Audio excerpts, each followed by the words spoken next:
Sheikh Hasina, blood is in your hands, so you have to step down. No way. বিক্ষোভের পথে ছাত্ররা জেগে ওঠে, হাজার মায়ের বুক খালি করে আবু সাঈদের রক্ত।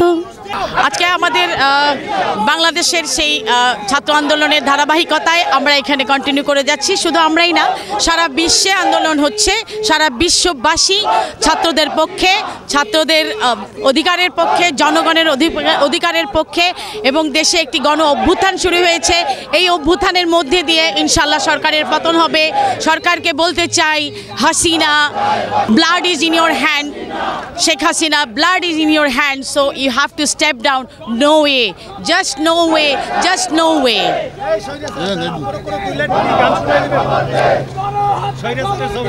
বিক্ষোভের পথে ছাত্ররা জেগে ওঠে, বিক্ষোভের পথে ছাত্ররা জেগে ওঠে, আমাদের আওয়াজটা বাঁধাতে চায়, আমাদের আওয়াজটা বন্ধ চায়, আমাদের আওয়াজটা থামাতে চায়, আমাদের আওয়াজটা থামাতে চায়।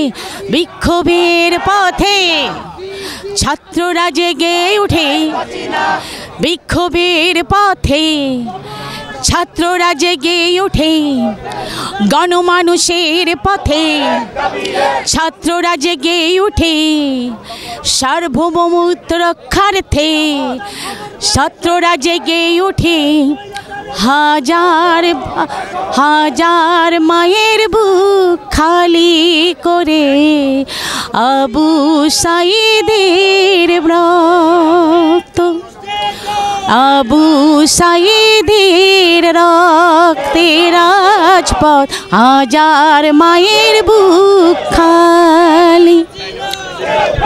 তাই এক লাইন শুনিয়ে দিলাম।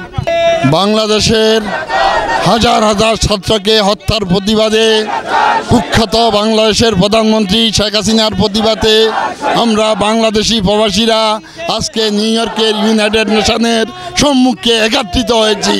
বাংলাদেশের কুখ্যাত প্রধানমন্ত্রী শেখ হাসিনার পদত্যাগের দাবিতে আমরা বাংলাদেশি প্রবাসীরা পুরা পৃথিবীতে ছড়িয়ে ছিটিয়ে রয়েছি। তারা আর একটি মুহূর্ত শেখ হাসিনাকে বাংলাদেশের ক্ষমতা দেখতে চায় না। অনবিলম্বে শেখ হাসিনার পদত্যাগ দাবি করছি। বাংলাদেশ জিন্দাবাদ।